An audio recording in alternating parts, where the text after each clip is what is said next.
मिनश्शैतानिर्रजीम बिस्मिल्लाहिर्रहमानिर्रहीम अस्सलामु अलैकुम वरहमतुल्लाहि वबरकातुहू। नशीन पर तशरीफ फरमा मौलाना लईक अहमद साहब, नशीन तशरीफ फरमा मुफ्ती नानपारा के पोते मौलाना आरिफ रजा साहब, हजरत मौलाना रफीक साहब, हजरत मौलाना अमानतुल्लाह साहब हाशमी, हजरत मौलाना इलियास साहब, उत्तर प्रदेश के मजलिस इत्तेहादुल मुस्लिमीन के सूबाई सदर मोहतरम जनाब शौकत साहब और जनाब मोहम्मद आफाक खान साहब, सिराजुल हक साहब, डॉक्टर काशिफ अंसारी साहब, सरफराज साहब, मोहम्मद अरशद खान साहब, मौजूद हाज़रीन इकराम, बुजुर्गान मिल्लत, मेरे नौजवान साथियों, मैं आपका तहे दिल से शुक्रिया अदा करता हूँ कि आप इतनी बड़ी तादाद में आज इस जलसे में शिरकत करने आए हैं और मुझे यकीन है कि आप लोगों का यहाँ पर हज़ारों की तादाद में जमा होना इस बात का पैगाम देता है कि इंशाअल्लाह ताला अब की बार आइंदा जब 2022 में नानपारा के विधानसभा के चुनाव होंगे, यहाँ से इंशाअल्लाह ताला आपकी मोहब्बत, आपकी दुआओं और ओप की वजह से यहाँ से मजलिस इत्तेहादुल मुस्लिमीन का उम्मीदवार ज़रूर कामयाब और कामरान होगा। मेरे अजीज़ दोस्तों और बुजुर्गों, अभी हमने जनाब शौकत साहब और मौलाना लईक अहमद साहब की तकरीर को सुना। मुझे थोड़ा ताज्जुब भी हुआ और थोड़ी तकलीफ भी हुई कि यहाँ के मुकामी प्रशासन एडमिनिस्ट्रेशन की तरफ से रुकावटें पैदा की गई मजलिस के जलसे को रोकने के लिए। खैर, उस उन्वान पर हम ज़रूर बात करेंगे। शौकत साहब ने मुख्तसर सी बातें की हैं, मैं तफसील से उसका खुलासा भी कर दूंगा, मगर उन पर आने से पहले मैं ये ज़रूरी समझता हूँ कि उत्तर प्रदेश में जो बीजेपी की सरकार है, पिछले 4.5 साल से उत्तर प्रदेश में बीजेपी की सरकार है और मुख्यमंत्री योगी आदित्यनाथ हैं। बड़ी बड़ी बातें करते हैं, बड़े बड़े दावे करते हैं जो सच्चाई पर मबनी नहीं है कि हमने उत्तर प्रदेश में सबका साथ, सबका विकास, सबका विश्वास किया। मेरे अजीज दोस्तों और बुजुर्गों, मैं बीजेपी की सरकार से पूछना चाहता हूं, क्या ये बात सच नहीं है कि जब कोरोना की दूसरी लहर आई, मार्च से लेकर जुलाई तक उत्तर प्रदेश में लोग ऑक्सीजन के लिए तड़प रहे थे, तो योगी आदित्यनाथ की सरकार ऑक्सीजन फराहम करने में नाकाम साबित हुई। उत्तर प्रदेश में लोग कोरोना से मर रहे थे तो अस्पताल में डॉक्टर्स मौजूद नहीं थे और डॉक्टर्स नहीं मौजूद होने की एक अहम वजह यह थी कि योगी आदित्यनाथ की सरकार ने डॉक्टर के वो जो सैंक्शन पोस्ट थे उनको और उनके ऊपर डॉक्टर का तकर्रुर नहीं किया। क्या ये बात सच नहीं है कि उत्तर प्रदेश में कोरोना की दूसरी लहर में कम से कम 1 लाख से ज्यादा लोगों की मौतें हुई हैं? क्या बीजेपी की सरकार ये नहीं जानती कि पानी के ऊपर, तालाब में, कभी गंगा के पानी के ऊपर गरीब उत्तर प्रदेश आवाम की लाशें तीर रही थीं। और वो लाशें इसलिए तीर रही थीं कि बहैसियत मुख्यमंत्री योगी आदित्यनाथ एक नाकाम चीफ मिनिस्टर साबित हुए, उत्तर प्रदेश के गरीब आवाम की जान को नहीं बचा सके, इसीलिए लाशें पानी पर तीर रही थीं। लोगों को, आवाम को, जनता को अंतिम संस्कार करने के लिए लकड़ियां नहीं मिली तो उन्होंने या तो पानी में छोड़ दिया अपने वालिद की, अपनी मां की, अपने रिश्तेदार की लाश को, या अगर जमीन नहीं मिली दफनाने के लिए तो नदी के किनारे लाशों को दफना दिया गया। बताओ उत्तर प्रदेश की बीजेपी की सरकार, क्या ये सच नहीं है कि इस दुनिया ने देखा और हमारी आंखों ने भी देखा कि कैसे नदी के किनारे कुत्ते किसी के बाप की, किसी की मां की लाश को लोच लोच कर खा रहे थे। क्या ये विकास है आपका कि जिसको दफनाने के लिए जमीन नहीं मिली, जिसको जलाने के लिए लकड़ी नहीं मिली, जिसको अस्पताल में ऑक्सीजन नहीं मिला, जिसकी जान बचाने के लिए दवाएं नहीं मिली, डॉक्टर नहीं मिला, और आज आप बड़े बड़े झूठे दावे कर रहे हैं विकास के? ये कौन सा विकास है आपका, बताइए आप। और अफसोस तो इस बात का है कि हमारे प्रधानमंत्री जो अमेरिका के दौरे पर गए और उनको इस बात की बड़ी नाराजगी है प्रधानमंत्री को, कि हमको भी नाराजगी है कि हमारे देश का प्रधानमंत्री जब अमेरिका के सदर के घर व्हाइट हाउस पर गया तो प्रधानमंत्री जब गाड़ी से उतरे तो वहां पर जो बाइडेन नजर नहीं आया। जो बाइडेन नरेंद्र मोदी जी का इस्तकबाल करने नहीं ठहरा था फूल का गुलदस्ता लेकर, बल्कि जो बाइडेन अंदर कमरे में बैठे थे, हमारे प्रधानमंत्री को अंदर जाकर जो बाइडेन को मिलना पड़ा।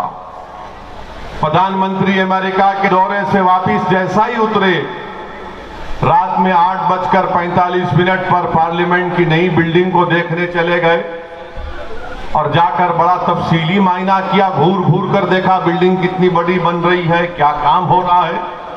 वहां पर पार्लियामेंट की बिल्डिंग पर काम करने वाले मजदूरों से बात की। मगर हम देश के प्रधानमंत्री से पूछना चाहते हैं, जब उत्तर प्रदेश में गरीब आवाम की लाशें पानी पर तीर रही थीं, जब उत्तर प्रदेश के अस्पतालों में इलाज के लिए बेड नहीं मिल रहा था, जब उत्तर प्रदेश में गरीब मर रहा था घुट घुट कर, प्रधानमंत्री नहीं आए देखने के लिए क्या हो रहा है, कैसे हो रहा है। मगर पार्लियामेंट की एक जेरे तामीर बिल्डिंग को देखने के लिए प्रधानमंत्री अपने कैमरामैन को, अपने फोटोग्राफर को लेकर जाते हैं। आज आप बताइए कि जब लोग उत्तर प्रदेश में 1 लाख से ज्यादा कोविड की सेकेंड वेव में मर गए, इनके ताल्लुक से कोई कुछ नहीं कहता। जिला परिषद का चुनाव कराया गया, 1200 गवर्नमेंट के मुलाजिमीन की मौत हो गई कोविड की वजह से। क्या ये विकास है? मुख्यमंत्री कहते हैं कि मैं राशन सबको देता हूं, और उन लोगों को पहले मिलता था जो अब्बा जान कहते थे। हम उत्तर प्रदेश के मुख्यमंत्री से पूछना चाह रहे योगी आदित्यनाथ, क्या ये बात सच नहीं है कि मोदी सरकार ने पार्लियामेंट को ये बताया, भारत की संसद को, लोकसभा को, जो मुल्क की सबसे बड़ी पंचायत है, कि पूरे देश में 9 लाख ऐसे मासूम बच्चे हैं जो भूख और फाका कशी की वजह से कमजोर पड़ चुके। तो लोकसभा में मोदी सरकार ये बताती है कि पूरे मुल्क में 9 लाख अगर बच्चे कमजोरी का शिकार हो चुके हैं भूख और फाका कशी की वजह से, तो 4 लाख तो सिर्फ उत्तर प्रदेश के थे। क्या यह आपका विकास है योगी आदित्यनाथ? आज उत्तर प्रदेश में लाखों की तादाद में नौजवान बेरोजगार हो चुका। रोजगार की तलाश में नानपारा और बहराइच का नौजवान दिल्ली या कभी मुंबई जाकर अपनी किस्मत चमकाने की कोशिश करता है, अपने दो वक्त की खाने के इंतजाम करने के लिए इतने दूर दूर चला जाता है। बताओ आपने कितने उत्तर प्रदेश के बेरोजगारों को रोजगार दिया।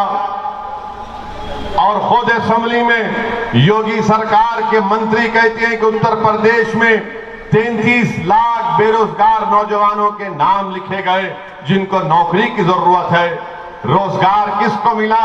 अगर मैं आज इस हजारों की तादाद के इस जलसे में आपसे एक सवाल करूंगा कि कितने लोगों को नौकरी नहीं मिली, जरा हाथ तो उठा दो। कितने लोगों को नौकरी नहीं मिली, हाथ तो उठा दो। क्या बाबा ने नौकरी दी आपको? अब बाबा ये देखना नहीं चाहते, बाबा जो बोलेंगे नहीं अब्बा जान है इनको नौकरी क्यों देंगे हम।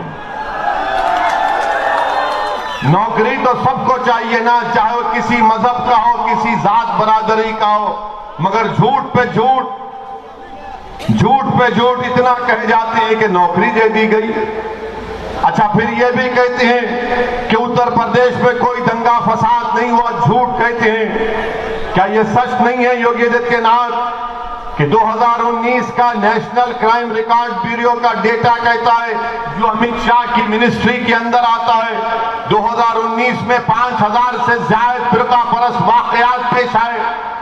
बताओ इसका जिम्मेदार कौन है? क्या आपकी सरकार नहीं है? फिर कहते हैं कि उत्तर प्रदेश में महिला सुरक्षित है, महिला यहां पर सेफ है। ये भी झूठ है। पूरे भारत में अगर सबसे ज्यादा महिलाओं पर जो जुल्म के मुकदमे अभी तक शुरू नहीं किए गए या बर्फदान में पड़े गए हैं, वो करीब 1,80,000 के करीब मुकदमे हैं। क्या ये आपका विकास है योगी आदित्यनाथ? क्या ये बात सच नहीं है कि उत्तर प्रदेश के कई दवाखानों में 1400 डॉक्टरों की जायदादें खाली पड़ी हुई हैं? और फिर मुसलमानों के ताल्लुक से योगी आदित्यनाथ ये कहते हैं कि हम ना भेदभाव नहीं करते। अरे अगर भेदभाव नहीं करते तो अब्बा जान का नाम क्यों निकला आपकी जबान से? अब्बा जान का नाम क्यों निकला आपकी जबान से? क्यों आपके दिलो दिमाग में ये बात बैठी हुई है कि अब्बा जान के बोलने वालों का ताल्लुक किसी एक मखसूस मजहब से है? हम योगी आदित्यनाथ की सरकार से पूछना चाहते हैं, बताओ क्या ये बात सच नहीं है कि प्रधानमंत्री योजना ग्रामीण में कितने घर आपने अपने मुसलमानों को दिए? बताओ आप। सैंक्शन तो बहुत कागज पर कर दिया, मगर क्या तुमने एक घर भी मुसलमान को दिया? बताओ अगर किसको दिया, 10 नाम बताओ। इतने घर मंजूर हुए मगर कितनों को घर मिला बता नहीं सकते। फिर कहते हैं कि ओवैसी आकर भेदभाव की बात करता है, ओवैसी आकर मजहब की बात करता है। अरे मैं तुमको पूछ रहा हूं कि 4.5 साल का रिकॉर्ड हम तुमसे सवाल कर रहे हैं योगी आदित्यनाथ कि 4.5 साल में तुमने क्या किया बताओ? तो लंबी लंबी छोड़ना शुरू कर देंगे। मेरे अजीज दोस्तों और बुजुर्गों, आज आपको ये जानना पड़ेगा कि योगी आदित्यनाथ सरकार ने अगर भारत में सबसे कम पढ़े लिखे मुसलमान लिटरेसी रेट उत्तर प्रदेश में गए तो मुसलमानों का है। सबसे कम पढ़े लिखे लोग अगर हैं तो यहां पर उत्तर प्रदेश में कोई है तो मुसलमान है। सबसे कम पढ़े लिखे अगर महिलाएं हैं तो मुसलमान है। इसका जिम्मेदार कौन है? असदुद्दीन ओवैसी है या योगी आदित्यनाथ या फिर समाजवादी की पुरानी हुकूमत रही है? आप खुद सोचिए कि हम पर इल्जाम लगाते हैं कि वोट काटने आया है। एक तरफ ये नाम निहाद सेकुलर पार्टी ये कहती है कि ओवैसी की पार्टी वोट काटने आई है, तो दूसरी तरफ योगी आदित्यनाथ और आरएसएस और वो कट्टर तंजीमें कहती हैं कि ओवैसी को भारत से मोहब्बत नहीं है। आप खुद पूछिए कि उत्तर प्रदेश में सिर्फ 2% मुसलमान ग्रेजुएट होता है। इसका जिम्मेदार कौन है? क्योंकि हमको शौक नहीं है पढ़ने लिखने का। मैं आपसे सवाल कर रहा हूं, आपसे सवाल कर रहा हूं, हाथ उठाकर बताइए कि आप अपने बच्चे और बच्चों को पढ़ाना नहीं चाहते? क्या आपको स्कूल की जरूरत नहीं है? क्या आपको नानपारा में डिग्री कॉलेज मिल गया? हमारे बच्चों को पढ़ाने के लिए प्राइवेट बस में नानपारा से बहरेज जाना पड़ता है। और उत्तर प्रदेश में बीजेपी की सरकार कहती है कि हमने यहां पर बहुत बड़ा काम किया। सादात कॉलेज का जिक्र मौलाना ने भी किया, उसका सदर डीएम है। नायब सदर तहसीलदार है, बताओ जब डीएम सदर है तो क्या किया सादात कॉलेज में? योगी आदित्यनाथ ये सादात कॉलेज को आपने खंडेर व वीरान बनाकर रख दिया। मेरे अजीज दोस्तों और बुजुर्गों, यही सवालात जब मजलिस इत्तेहाद मुस्लिमीन उठाती है तो सबके पेट में दर्द शुरू हो जाता है, सबके सर में दर्द शुरू हो जाता है। इनको समझ में नहीं आता कि इसके इन सवालों का जवाब कैसे दिया जाए। याद रखो, सच का ये सच्चाई मैं आपके सामने बयान कर रहा हूं और बीजेपी के पास इसका कोई जवाब नहीं है, सिवाय इसके कि जब हम उत्तर प्रदेश में अपने जलसे में इन तमाम सवालात को उठाना शुरू कर दिए तो वो आरएसएस से वाबस्ता एक तंजीम के लोग जो बुज़दिल हैं हमारे दिल्ली के घर पर जाकर हमारे नाम प्लेट को कुड़ाड़ी से तोड़ देते हैं, उसको पत्थर घर में फेंकते हैं और कहते हैं कि ओवैसी ने ऐसी तकरीर की थी। तकरीर उत्तर प्रदेश में हमने की थी, तो जब बीजेपी आरएसएस को लगा कि ये सच्चाई बयान कर रहा है, ये जनता के दरमियान में जाकर उनको बेदार कर रहा है, बाशऊर कर रहा है, तो हमारे घर पर हमला करवा दिए। और हमारे घर के बाजू पड़ोसी इलेक्शन कमीशन है, जिस तरह आज 10 कदम पर दिल्ली का पुलिस का हेडक्वार्टर है और पुलिस हजरत पुलिस है, आराम से 20 मिनट के बाद आती है अपने दामादों को भिजाने के बाद हमारे घर पर। माने वीडियो निकालते हैं और जान से मारने की हमको धमकी देते हैं कि ओवैसी अपने भाषण में इस तरह की बात करता है। याद रखो, असदुद्दीन ओवैसी के भाषण में किसी मजहब के खिलाफ कोई ना बात हुई ना कभी होगी इंशाअल्लाह ताला। हाँ, मेरे मुंह में मेरी जबान है, तुम्हारे बाप की जबान नहीं है कि मैं गुलामी के अल्फाज अदा करूं। हमारे मुंह में हमारी जबान है। अल्लाह ने हमको दिमाग दिया है, सोचने का सलीका दिया है। अल्लाह ने हमको जिंदा रखा है। जो लोग जिस नेता की या जिस लोगों की आवाम की जबान नहीं चलती, वो जिंदा नहीं है, वो मुर्दा है। जो नाइंसाफी को देखकर भी जबान नहीं खोलते, जो जुल्म को देखकर भी उनके आंख में आंसू नहीं आते, जो बर्बादी को देखकर उनका दिल नहीं जलता, तुम इंसान नहीं हो, तुम इंसानों की बस्ती में नहीं रह सकते। अगर इंसान हो तो हरकत करना पड़ेगा, जिंदगी का सबूत देना पड़ेगा। और जिंदगी का सबूत सबसे पहला यह है कि आप नाइंसाफी के खिलाफ आवाज को बुलंद करें। मेरे अजीज दोस्तों और बुजुर्गों, नानपारा में अभी आपने सुना कि यहां पर जो बीजेपी के विधायक हैं, मोहतरमा हमारी बहन है और उनके जो पति हैं वो सपा में चले गए। ये कौन सी मैच फिक्सिंग योगी आदित्यनाथ और अखिलेश कर रहे हैं, बताइए हमको। कि भाभी तो सपा में है और उनके पति समाजवादी में चले गए। कौन बी टीम है बताइए आप? कौन नानपारा की जनता को धोखा दे रहा है कि योगी भी खुश और अखिलेश भी खुश, कि एक मेरे पास है एक तुम्हारे पास है, दोनों बांट लिए क्या नानपारा को? ये कोई मिठाई की दुकान है नानपारा के तुम एक गुलाब जामुन खा लो, मैं बाद में खा लूंगा? आप बताइए क्या काम हुआ नानपारा में? आप विधायक यहां पर हैं, क्या आपको बस डिपो की जरूरत नहीं है नानपारा में? बस डिपो की जरूरत है ना आपको? आपको बस डिपो मिला, योगी दिए। अच्छा, अब आपको ब्रॉड गेज रेलवे लाइन की जरूरत है नहीं है? क्या योगी ने दिया? क्या मोदी ने कुछ किया? कुछ नहीं किया। और फिर नानपारा गढ़ीघाट की रोड 10 किलोमीटर की रोड है, रोड ही नजर नहीं आती, खाली खड्डे खड्डे खड्डे खड्डे नजर आते। अब आप बताइए, तकिया घाट ब्रिज जो सरयू नदी के ऊपर 10 साल पहले मंजूर हुआ, अभी तक काम चल ही रहा है, चल ही रहा। अगर वो काम हो जाता तो 25 गांव के 40,000 लोगों को फायदा होता। क्या किया काम योगी आदित्यनाथ और उनके बीजेपी के विधायक ने यहां पर? मेरे अजीज दोस्तों और बुजुर्गों, मटेरा ब्रिज जो है, जो नानपारा को नवाबगंज से मिलाता है, वो कभी भी गिर सकता है। बाबा को फिक्र ही नहीं है उसकी, मुख्यमंत्री को उसकी फिक्र ही नहीं है। अच्छा, यहां का किसान कह रहा है कि कांजी घर बनाओ, कांजी घर बनाओ बाबा, जानवर रोड पे निकल जा रहा घर बनाओ, बनाते नहीं है। और फिर यहां पर आप देखते हैं राशन कार्ड भी कहां मिला बताइए। अब्बा जान तो कह दिया कितनों को 2 साल में एक राशन कार्ड मिला, अगर मिला तो हाथ उठा के बताओ। कितनों को राशन कार्ड चाहिए नानपारा में बताइए। बाबा देखो ये अब्बा जान के कितने राशन कार्ड की जरूरत है, राशन कार्ड नहीं दिया जाता। अच्छा अस्पताल है, कम्युनिटी हेल्थ केयर सेंटर है, कितने बेड है? खाली 14 बेड है नानपारा में। विधायक क्या कर रहे हैं? तो विधायक कह रहे हैं बेड की जरूरत नहीं है, एक बेड हमने सपा के ऑफिस में लगा दिया, वो रात में जाके वहां सोते, हम यहां बैठे रहते बीजेपी में। 14 बेड सिर्फ ऐसी कम्युनिटी हेल्थ केयर सेंटर में है।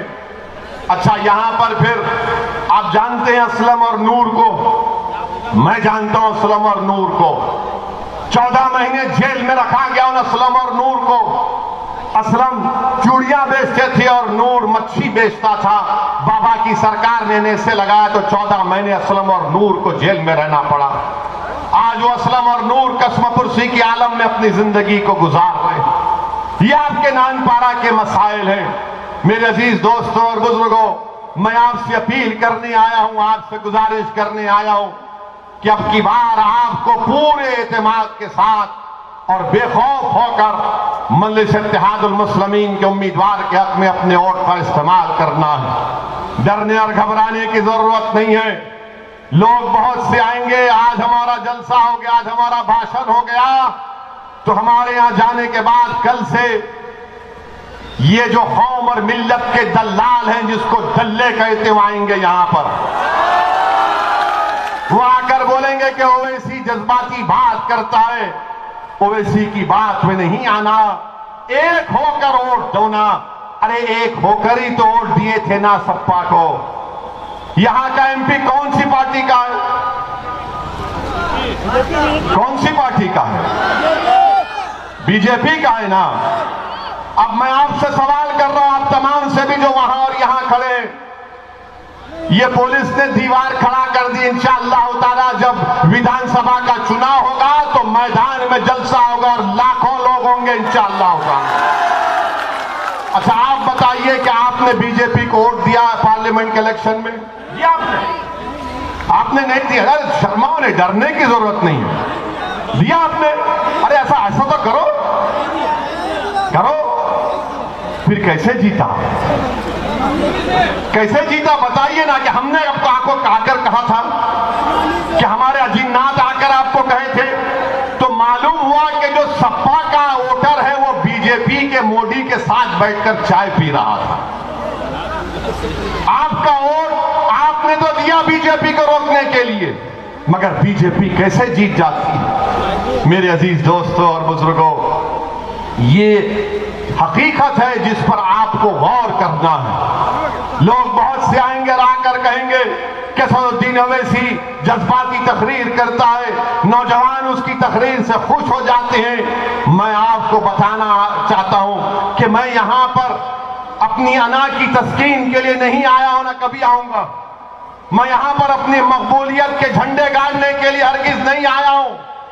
अल्लाह मेरी नीयत को जानता है। मैं यहां पर उत्तर प्रदेश में इसलिए आया हूं और इंशाअल्लाह ताला आता रहूंगा, उस वक्त तक आता रहूंगा जब तक कि मेरे जिंदगी का एक बहुत बड़ा मकसद है कि उत्तर प्रदेश में बल्कि भारत के हर उस मुकाम पर जहां पर मुसलमान बसता है वहां पर उनके एक सियासी लीडरशिप को बनाएंगे। अल्लाह हमारी मदद करेगा, अल्लाह कामयाब करेगा। ये हमको करना है। आप नेता बन सकते और आप नेता बनेंगे इंशाअल्लाह ताला। आपको सिर्फ एतमाद की जरूरत है। अपने हौसलों को बढ़ा के रखिए, अपने अल्लाह से रिश्ते को मजबूत करिए, अल्लाह पर भरोसा करिए। डरने और घबराने की जरूरत नहीं है। लोग बोलते हैं कि हाँ ये तमाम जुल्म के वाकयात हुए हैं। मैं आपको बता रहा हूं मेरे अजीज दोस्तों और बुजुर्गों, उलेमाओं की मौजूदगी में, जिम्मेदारों की मौजूदगी में आपसे बता रहा हूं कि क्या तुमने मक्के की तारीख को तुम भूल गए? क्या तुम मक्के की तारीख को भूल गए? क्या तुम ओहद के मैदान को भूल गए? क्या तुम मुवत्ता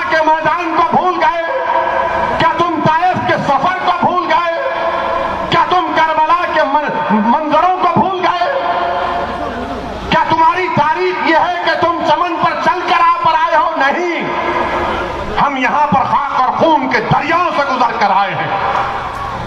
हमारे आका मोहम्मद मुस्तफा सल्लल्लाहु अलैहि वसल्लम के जिस्म मुबारक पर ऊन की उजड़ी डाली गई थी।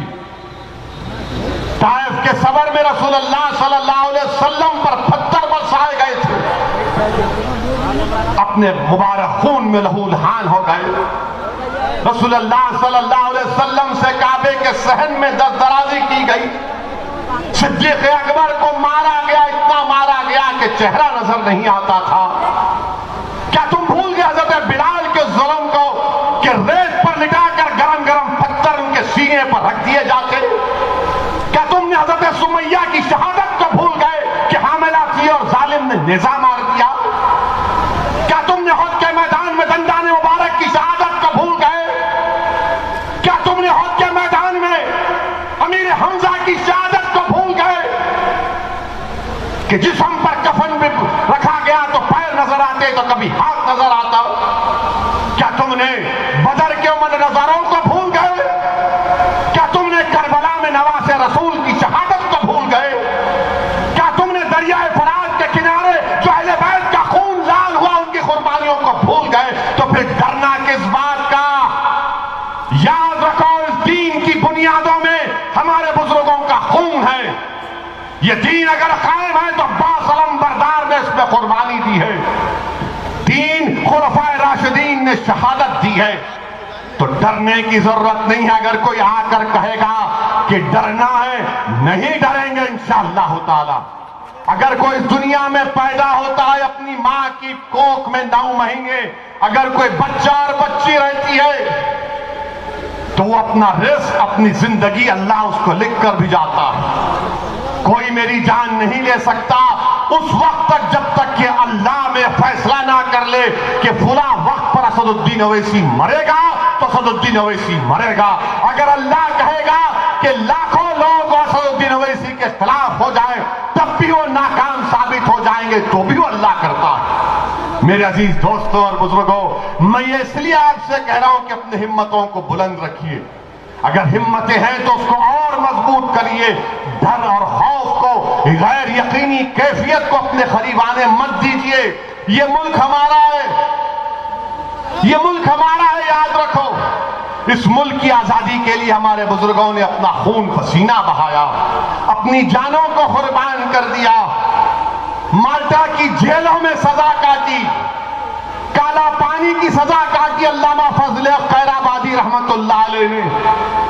मेरे अजीज दोस्तों और बुजुर्गों, हमारे उलमाओं ने अंग्रेजों के खिलाफ जिहाद का फतवा दिया था और जिहाद का फतवा देने के बाद सियाही सूखने से पहले हमारे उलमाओं ने अपनी जानों की कुर्बानी पेश कर दी, नजराने पेश कर दिए।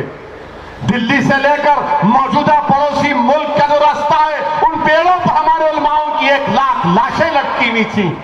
क्या तुम उनकी कुर्बानियों को फरामोश कर दोगे डर कर? किस बात का डर है तुमको? किस बात का डर है? अरे डर पैदा करना है तो अल्लाह का डर पैदा करो। जिस दिन हमारे दिलों में अल्लाह का डर और रसूल अल्लाह सल्लल्लाहु अलैहि वसल्लम की मोहब्बत पैदा हो जाएगी, कोई डर तुम्हारे करीब नहीं आएगा इंशाअल्लाह ताला। ये लोग जानते हमारी तबीयतों से कि इनको कभी बोल कर देखो, कभी मार कर देखो, कभी ढकेल कर देखो, कभी जेल में डाल कर देखो, कभी गोली चला कर देखो। मगर मेरे अजीज दोस्तों और बुजुर्गों, डर डर कर जिंदगी नहीं गुजारना है। संविधान जिसको बाबा साहेब अम्बेडकर ने बनाया और संविधान कहता है कि भारत में कोई किसी मजहब का हो उसकी जान की कीमत एक होगी, उसकी जान की कीमत एक होगी। अगर मुसलमान और दलित है तो उसकी जान की कीमत किसी से कम नहीं है, याद रखो। तुम अपनी जान की कीमत नहीं जानते, तुम्हारी जान की बड़ी कीमत है, तुम्हारी जान की बड़ी कीमत है। और हम अपना खून को, अपने नौजवानों के मुस्तकबिल को ऐसा जाने नहीं देंगे। हम अपने हक के लिए लड़ेंगे। और हमारा हक क्या है?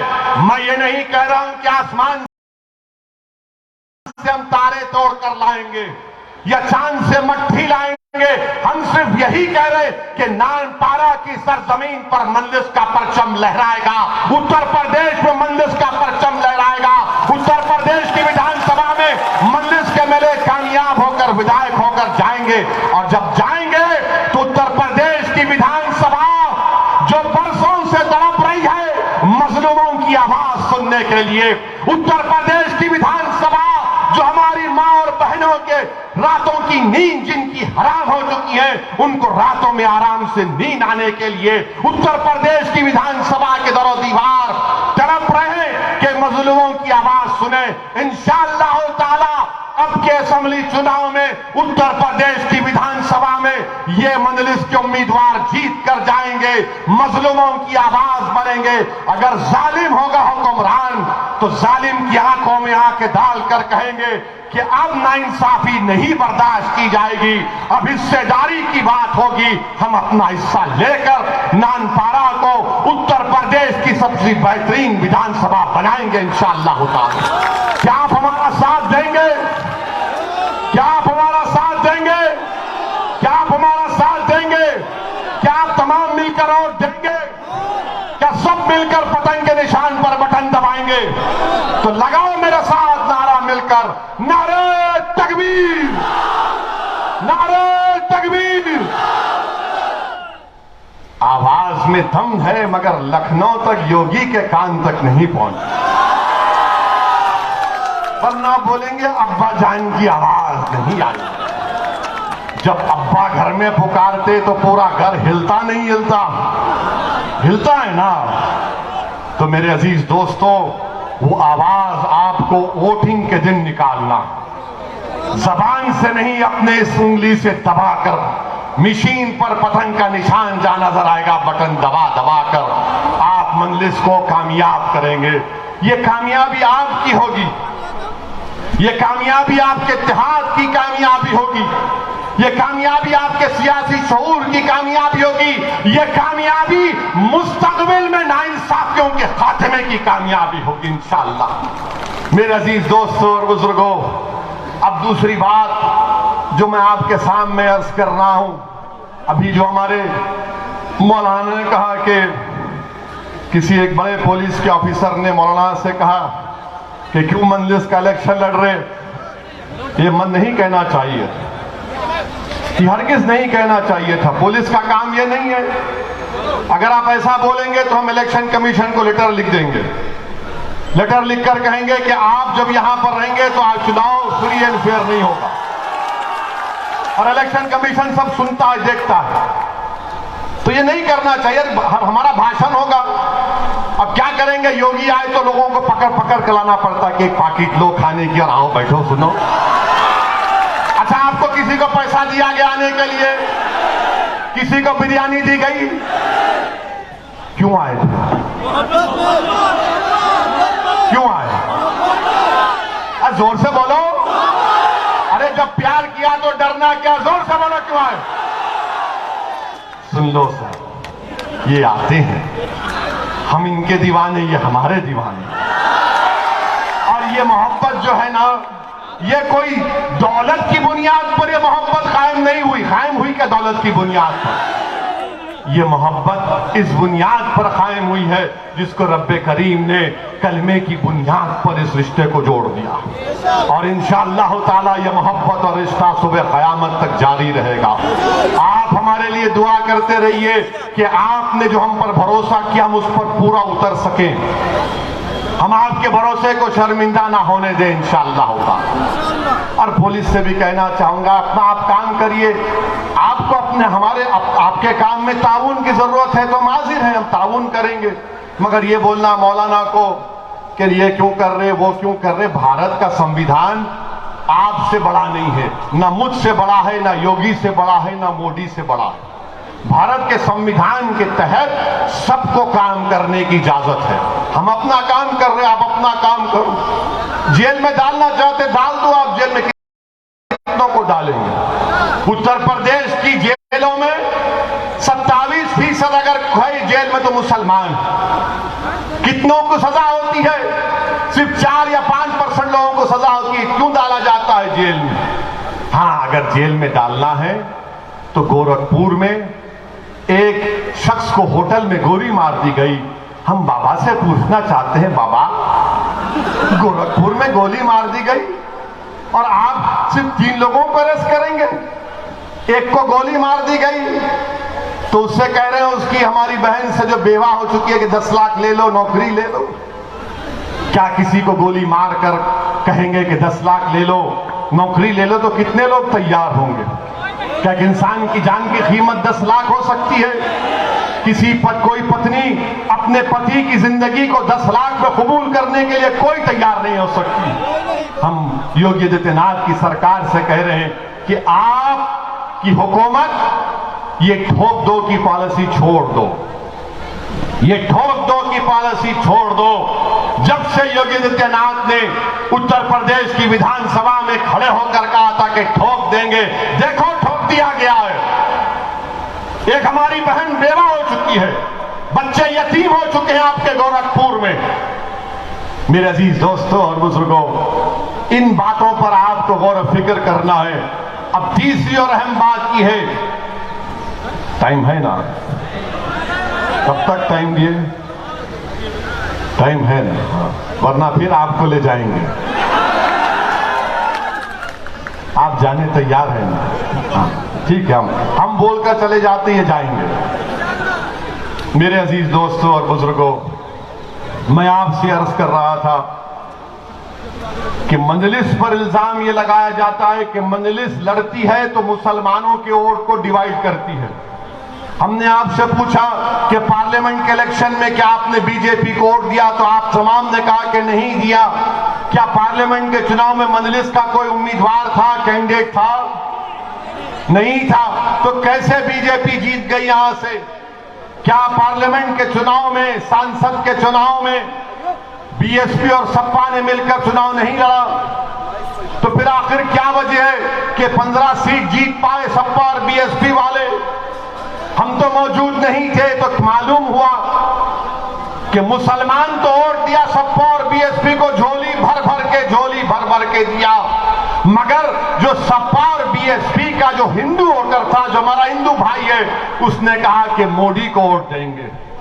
मेरे अजीज दोस्तों और बुजुर्गों, आपको मुसलमानों को बहलाने के लिए, उत्तर प्रदेश के मुसलमानों को, बल्कि भारत के मुसलमानों को बहलाने के लिए, फुसलाने के लिए हमारे हाथ में खिलौना दे दिया गया कि मुस्लिम वोट बैंक है, मुस्लिम वोट बैंक है। इस मुल्क में कभी भी मुस्लिम वोट बैंक नहीं था, ना कभी रहेगा। हमारे वतन अजीज भारत में हमेशा हिंदू वोट बैंक था और हिंदू वोट बैंक ही रहेगा। ये हकीकत आपको समझना पड़ेगा। अगर समाजवादी हार गई, बीएसपी हार गई, तो जब हारते कहते मुसलमान ने वोट नहीं दिया। हकीकत यह है कि उनको हमारे हिंदू भाई और बहनों ने वोट नहीं दिया। इसीलिए हिम्मत नहीं है समाजवादी और बीएसपी के लोगों को, उनके नेताओं को यह हकीकत को बयान कर सके। आप बताइए, जब यह होता है तो फिर यह नतीजा निकलता। आज आप बताइए मेरे अजीज दोस्तों और बुजुर्गों, हम पर इल्जाम लगाते हैं कि हम वोट काटने आए हैं। अरे कहां का वोट हम काट रहे हैं बताओ? भारत के 3 पार्लियामेंट की सीट पर हम इलेक्शन लड़े, 2 पर हमने, 1 पर हैदराबाद के अवाम को सलाम, हमने बीजेपी को वहां हराया। अच्छा, हमारे खिलाफ बाबा भी आए थे, बाबा भी आके बहुत लंबा लंबा छोड़ के गए थे। हम भी बोले आइए, आना चाहिए, बोलना चाहिए, बोले वो, कुछ नहीं हुआ, टाइम हो गए। औरंगाबाद महाराष्ट्र में इम्तियाज जलील हमारे एमपी हैं, वो भी आएंगे उत्तर प्रदेश को इंशाअल्लाह। इम्तियाज जलील ने शिवसेना के 21 साल पुराने एमपी को हराया। फिर हमने तीसरी सीट लड़ी किशनगंज, बिहार में, सीमांचल की वो सरजमीन जहां पर लाखों की तादाद में लोग बसते हैं और भारत का सबसे पिछड़ा इलाका है। वहां पर हमने 3 लाख वोट हासिल किए। बीजेपी नहीं जीती, कांग्रेस जीती वहां पर। तो बताओ, हमसे क्यों इतना डर है? हमसे डर इसलिए है कि ये नहीं चाहते कि मुसलमान इनको छोड़कर चला जाए। हम आपसे कह रहे हैं कि यकीनन बीजेपी को हराएंगे इंशाअल्लाह ताला, हम हराएंगे इंशाअल्लाह ताला बीजेपी को। मगर मुसलमानों का मसला क्या है? जब जंग की तैयारी होती है तो हमको जंग के मैदान में लाकर छोड़ देते हैं कि बेटा तुम भिड़ो बीजेपी से, और भाग जाते हैं छोड़ के, हमको छोड़ के भाग जाते हैं हमको। मैं पहले भी कहा, आज भी कह रहा हूं, बीजेपी को रोकना जरूरी है। बीजेपी नहीं बल्कि आरएसएस को रोकना जरूरी है। मगर क्या रोकना मेरी जिम्मेदारी है? क्या रोकना सिर्फ मेरी जिम्मेदारी है, तुम्हारी जिम्मेदारी नहीं है? कैसे राहुल गांधी हार गए? राहुल गांधी क्यों हारे अमेठी में? अखिलेश यादव के परिवार के 3 लोग हार गए, हम जिम्मेदार? मेरे अजीज दोस्तों और बुजुर्गों, अगर आप अपने ओर से, दलित भाइयों के ओर से और ओम प्रकाश राजभर साहब के संकल्प मोर्चा में जो कमजोर तबकात सब एक होकर वोट डालेंगे तो हम अपनी लीडरशिप को बनाएंगे। यहां पर हम लीडरशिप को बनाएंगे। यहां पर लीडरशिप को पसंद नहीं करते, ना बीजेपी पसंद करती, ना समाजवादी पसंद करती, ना बीएसपी पसंद करती, कोई नहीं पसंद कर सकता। और आपको एक तल हकीकत बता रहा हूं कि उत्तर प्रदेश में जितने समाज हैं, जो पिछड़े समाज की हैं, हर एक का एक नेता है, हर एक की पहचान है, हर एक की एक ताकत है। अगर किसी का कोई नेता नहीं है, अगर किसी की कोई पहचान नहीं है, अगर सबसे तौर पर सियासी तौर पर जिसको यतीम और लाचार बनाकर छोड़ दिया गया, वो उत्तर प्रदेश का 19% का मुसलमान है। बताओ तुम्हारा नेता कौन है उत्तर प्रदेश में? कोई है आपका नेता उत्तर प्रदेश में? नाम लो उसका। मैं कहता हूं नाम लो उसका। आपके पास नाम नहीं लिया जाता। हाँ, नाम ले सकते हो उन लोगों का जो जीत जाते हैं, मगर जीतने के बाद जब जाकर बोलने का वक्त आता है नाइंसाफी के खिलाफ, तो गूंगे बन जाते हैं, गूंगे बन जाते हैं। मेरे अजीज दोस्तों और बुजुर्गों, मेरी आपसे गुजारिश है कि अपने वोट का सही इस्तेमाल करिए। लोग आकर आपको बहुत सी बातें बोलेंगे, मैं जितने सवालात किया उसको याद रखो। नौजवानों, मैं तुमसे एक गुजारिश कर रहा हूं कि आप मेरा काम करोगे। नौजवानों, मेरी इस तकरीर को जरा डालो सोशल मीडिया पे, यूट्यूब पर डालो, टिकटॉक तो खत्म हो गया, पर इंस्टाग्राम पे डालो, वो जो फसाद बुक है जिसको फेसबुक कहते हैं उस पर भी डालो, सब जगह डालो, ताकि घर घर तक हमारी बात पहुंच जाए, हमारे उलमाओं तक, हमारे मशाइखीन तक, हमारी इज्जतदार माँ और बहनों तक ये सच्चाई का पैगाम उनके कानों तक पहुंच जाए, और फिर आप फैसला करो। अगर मेरे अल्फाज में एक भी सच्चाई है तो उस पर अमल करो। खुदा के, आपको अपनी क़यादत को बनाना है, आपको अपने सफल से नेता को बनाना है। कब तक आप इन तमाम को वोट दिए, मगर आपको क्या मिला बताइए मुझे। पार्लियामेंट में हम बोलते, उत्तर प्रदेश में आए तो बोलते अगर ओवैसी के 10-15 जीत जाएंगे तो क्या होगा। हमको किसी ने पूछा, एक समाजवादी के और बीएसपी के नेता ने पूछा कि यार ओवैसी एक बात बताओ, अगर उत्तर प्रदेश में तुम्हारे 15-20 जीत गए तो क्या होगा, क्या कर लोगे तुम? क्या तुम सरकार बनाओगे? क्या तुम सत्ता में आओगे? तो हमने कहा सुनो, तुम्हारे सवाल का 2 जवाब हम देते हैं। पहला जवाब यह है कि जब हम बिहार में इलेक्शन लड़ रहे थे, सीमांचल में इलेक्शन लड़ रहे थे, तो ये सेकुलर से पार्टी जो अपने आप को सेकुलर कहते, सेकुलर नहीं है, लोग फिरका परस्त हैं। ये अपने आप को सेकुलर दिखाते पर अंदर आरएसएस की चड्डी पहनकर अपने आप को सेकुलर कहते हैं लोग। अब तो आरएसएस भी 90 साल के बाद पैंट पहनना शुरू कर दिया। सॉरी, आप पैंट पहन रहे हैं। तो मेरे अजीज दोस्तों, हमने कहा कि जब सीमांचल बिहार में इलेक्शन लड़ रहे थे, यही लोग ने, मीडिया के लोग जाकर सीमांचल की हमारी एक मां से पूछे कि बताओ मां, इस विधानसभा के बिहार के चुनाव में तुम किसको वोट दोगे? तो उस हमारी बहादुर मां ने कहा कि वो जो गोल टोपी सर पर है, जिस चेहरे पे दाढ़ी है, उसको वोट देंगे। तो उस रिपोर्टर ने पूछा कौन सा? कौन? सबके सर पर गोल टोपी है, दाढ़ी है। बोले वो लंबा सर का जो है ना, जो हैदराबाद से है, उसको वोट देंगे। उस रिपोर्टर को ताज्जुब हुआ, उसने पूछा क्यों वोट दोगे मां उसको? तो उसने कहा उसको सत्ता से लालच नहीं है, वो लड़ने वाला है। उसको सत्ता से मोहब्बत नहीं है, वो लड़ना चाहता है, इसलिए लड़ने वाले को वोट दे। तो हमको सत्ता से मतलब नहीं है। बहुत बन गए संतरी मंत्री, क्या काम किए ये मंत्री बताओ? ये तो बंदरों की तरह एक पेड़ से एक पेड़ कूदते रहे, भर के गरीबों की मदद नहीं कर सके। हमको ना संतरी बनना है, ना मंत्री बनना है, हमको नेता बनना है, लीडरशिप को पैदा करना है। हमने कहा कि तुम्हारा सवाल था कि अगर 15-20 जीत जाएंगे तो क्या होगा। हमने कहा आप देखते ना लोकसभा में हम कितने एमपी हैं, बताओ कितने, तो कहा कि 2 है। मिला 2 500 पे भारी है नहीं है, वो खामोश हो गए। बोले जब हमारा भाषण पार्लियामेंट में होता है 5 मिनट का 6 मिनट का होता है, तो बीजेपी और सपा तमाम लोग सेंट्रल हॉल से भाग के आते, अरे ये ओवैसी क्या बोलेगा, सुनते हैं, भाग के आके सुनते हैं हमको। सब खड़े, हम खड़े होते ही शुरू हो जाते, ये नारा कभी वो नारा। मगर बीजेपी के 300 सांसद के सामने ये अल्लाह का करम है, सबका है मेरे नबी करीम सल्लल्लाहु अलैहि वसल्लम का। तुम्हारी दुआएं हैं कि सदुद्दीन ओवैसी की जबान से जो लफ्ज निकलता है अल्लाह उसमें तासीर देता है, अल्लाह ताकत देता है और 300 के ऐवान को मिला कर रख देता है।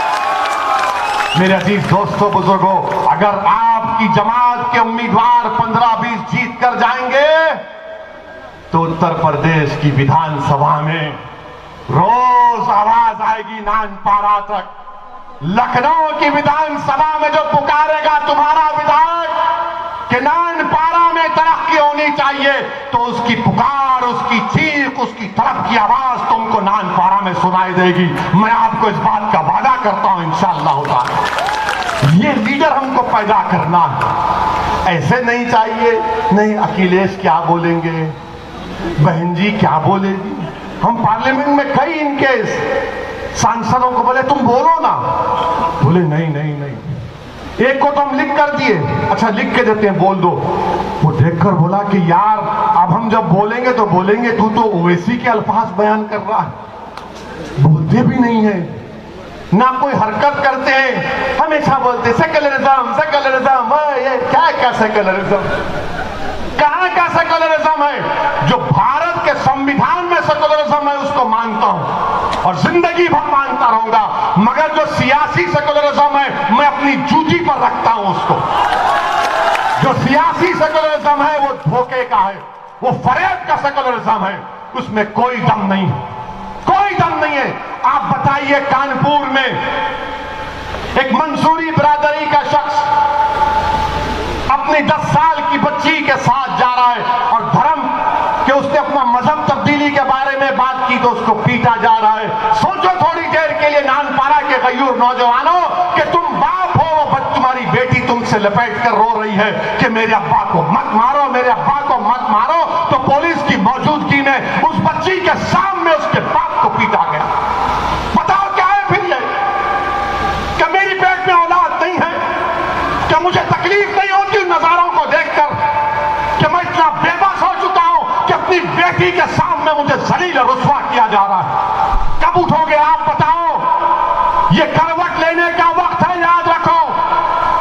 मैं यहां पर अपने लिए नहीं आया हूं, मैं आपके लिए आया हूं कि आप अपनी क़यादत को बनाओ, अपने विधायक को बनाओ ताकि वो विधानसभा में जाकर लड़े। वो जो 10 साल की हमारी बहन की बेटी है, क्या सोचती होगी जब बड़ी होगी, क्या सोचती होगी कि दुनिया में कोई नहीं था जो मेरे बाप को बचाने आया, कोई नहीं था उसको बचाने, उसको मारा गया, पीटा गया। ये सबका साथ सबका विकास की सरकार। मेरे अजीज दोस्तों और बुजुर्गों, मैं आपको हिम्मत और हौसला दिलाने के लिए कह रहा हूं, डर पैदा करने के लिए नहीं कह रहा हूं, उम्मीद पैदा करने के लिए कह रहा हूं। उम्मीद को पैदा करो मेरे अजीजों, मेरी इज्जतदार मां और बहनों, अल्लाह ने तुम्हारे को बेटा दिया है, यकीनन वो तुम्हारा बेटा है मगर वो कौम का भी बेटा है। अल्लाह ने तुमको बेटियां दी है, यकीनन वो तुम्हारी बेटी है, वो हमारी बहन भी है, मगर वो हमारा सासा भी है, हमारी इज्जत भी है। मेरे अजीज दोस्तों और बुजुर्गों, डरने और घबराने की जरूरत नहीं है। ये हम पर इल्जाम लगते हैं, हमको कोई परवाह नहीं है, हम इल्जामों की परवाह नहीं करते। हमको सिर्फ एक बात जो हमको हमेशा तंग करती है कि जब हम मर जाएंगे तो हमको हमारे अमाल का हिसाब अल्लाह के पास देना पड़ेगा। हमको वही फिक्र रहती है, वही डर रहता है। हम कोई नेक आदमी नहीं है, हम गुनाहगार हैं, हम आपसे कह रहे हैं। ये तो अल्लाह का करम है कि अल्लाह ने हमारे गुनाहों को तुम्हारे आंखों से पोशीदा रखा, मगर हमको ये फिक्र रहती है कि अल्लाह ने हमको इज्जत दी, मुकाम दिया, दौलत दी, बोलने की सलाहियत दी, अल्लाह ने हमको तमाम नेमतों से नवाजा। अगर हम उसका इस्तेमाल इस्तेमाल नहीं करेंगे मजलूम अवाम के लिए, चाहे वो मुसलमान हो या ना हो, इंसाफ के लिए इस्तेमाल करेंगे तो मरने के बाद हम तमाम को अल्लाह के पास जमा किया जाएगा। तो मेरी जबान, मेरा हाथ, मेरा दिमाग, मेरी आंखें, मेरा पैर अल्लाह के सामने गवाही दे। हम किसी से नहीं डरते। अगर मौत लिखी है तो मौत होगी इंशाअल्लाह ताला, मगर याद रखो जब तक अल्लाह हमको जिंदा रखेगा, जब तक अल्लाह हमको जिंदा रखेगा, हम अपनी माँ को मायूस नहीं करेंगे, हम अपनी माँ को कभी शर्मिंदा होने नहीं देंगे। हम हिम्मत और हौसले के साथ, भारत का संविधान हमको इस बात की इजाजत देता है कि सीना तान कर अपने मसले को बयान करें। अम्बेडकर का बनाया हुआ, बाबा साहब का बनाया हुआ संविधान हमको कहता है कि अपने हक के लिए लड़ो, और हम अपने हक के लिए लड़ रहे हैं। और लोग ये कहते हैं कि मुसलमानों को मिलकर रहना, अरे मिलकर ही तो रह रहे हैं। कहां गए हम लोग? हम तो तुमको ही वोट देते आए थे ना, तुमने हमारे वोट का क्या इस्तेमाल किया? मेरे अजीज दोस्तों और बुजुर्गों, मेरी आपसे अपील है कि आने वाले चुनाव में अपने एक एक वोट का सही इस्तेमाल करिए। और योगी आदित्यनाथ बाबा जो है ना, बाबा ख्वाब देख रहे हैं, बाबा जो है ना ख्वाब देख रहे हैं कि मैं अब आइंदा 24 में भारत का प्रधानमंत्री बनने का ख्वाब बाबा देख रहे हैं। बाबा इंशाअल्लाह ताला तुम्हारा ख्वाब चुकना चूर हो जाएगा। आप चुकना चूर करेंगे नहीं करेंगे उनके ख्वाब को? ख्वाब को चुकना चूर करना भोग दो नहीं कर रहे। अब बाबा ख्वाब देख रहे, मैं दिल्ली जाऊंगा, प्रधानमंत्री बनूंगा। अब बीजेपी में भी बड़ी परेशानी शुरू हो गई। बीजेपी के लोग पूछ रहे हैं ये क्या कह रहा है ये? मगर इंशाअल्लाह ताला मुझे यकीन है कि आने वाले विधानसभा के चुनाव में मजलिस इत्तेहादुल मुस्लिमीन के उम्मीदवारों को आप अपने वोट से, अपनी दुआओं से, अपनी मोहब्बतों से कामयाब करेंगे। मैं आपका शुक्रिया अदा करता हूं कि बावजूद इसके कि आपको इस मुकाम पर आने के लिए बीजेपी की तरफ से, सपा की तरफ से रुकावटें डाली गई, मगर याद रखो जो लोग रुकावटें डाल रहे हैं, तुमको मैं एक वाकया सुनाकर अपनी बात को खत्म कर दूंगा। अभी हमारे मौलाना ने कहा कि रुकावटें डाली गई, मगर याद रखो नानपारा की जनता, नानपारा की मेरी इज्जतदार मां और बहनों, नानपारा के मेरे गयूर नौजवानों, रास्ता नहीं बदलना कभी भी। रास्ते में रुकावटें आएंगी मगर रास्ता नहीं बदलना। क्यों नहीं बदलना? क्योंकि मक्के की सरजमीन पर एक खातून रसूलुल्लाह सल्लल्लाहु अलैहि वसल्लम पर रोज कचरा फेंकती थी ना, सुना तुमने कि रोज कचरा फेंकती थी? मक्के में बहुत से रास्ते थे, मगर अल्लाह के रसूल सल्लल्लाहु अलैहि वसल्लम ने अपना रास्ता तब्दील नहीं किया, वही रास्ते से जाते थे। एक दिन ऐसा आया कि वो तंग हो गई और जब वो बीमार पड़ी तो रहमतुल्लाह अलमीन सल्लल्लाहु अलैहि वसल्लम ने जाकर उसकी तीमारदारी की। तो उसने रहमतुल्लाह अलमीन की रहमत को देखा, महसूस किया, तो उसने कहा अशहदु अल्ला इलाहा इल्लल्लाह व अशहदु अन्ना मुहम्मद रसूलुल्लाह। मगर रास्ता नहीं बदलना। रुकावटें आएंगी मगर रास्ता नहीं बदलना मेरे अजीज दोस्तों और बुजुर्गों। और आप जानते हैं कि योगी सरकार ने उत्तर प्रदेश के एक सीनियर आईएएस ऑफिसर जिनका नाम इफ्तिखार साहब है, योगी सरकार ने 6 साल पुराना उनका एक वीडियो निकाला जिसमें वो बैठे हैं, कुरान की तिलावत हो रही है और 8-10 लोगों से कहा जा रहा है कि इस्लाम की दावत दो, इस्लाम की तबलीग करो, इस्लाम की तरफ लोगों को रागिब करो। उसमें ना किसी को पैसे देने की बात कि तुम पैसे ले लो दीन कबूल करो, ना उसमें किसी को डराया गया। मगर योगी सरकार 6 साल पुराने वीडियो को निकालकर एक बहुत ही सीनियर आईएएस ऑफिसर को परेशान कर रही है। हम अल्लाह से दुआ करते हैं कि अल्लाह सुब्हानहू व तआला इफ्तिखार साहब की मदद करे और अल्लाह जरूर करेगा इंशाअल्लाह ताला। और दीन की दावत हम देते रहेंगे। संविधान हमको इस बात की इजाजत देता है, अगर कोई दीन कबूल कर बताए कोई भी दीन अगर पैसों का लालच दिया गया तो सुप्रीम कोर्ट के फैसले गलत है, मगर आप ये कह रहे हैं कि इफ्तिखार साहब ने ये किया। अच्छा, इफ्तिखार साहब पर हुआ तो क्या किसी ने आवाज उठाई? क्या सपा के लोगों ने कहा कुछ? क्या बीएसपी के लोगों ने कहा? मौलाना कलीम को जानते हैं ना, मौलाना कलीम सिद्दीकी को जानते हैं, उनके बारे में किसी ने कुछ कहा? क्यों नहीं कहते?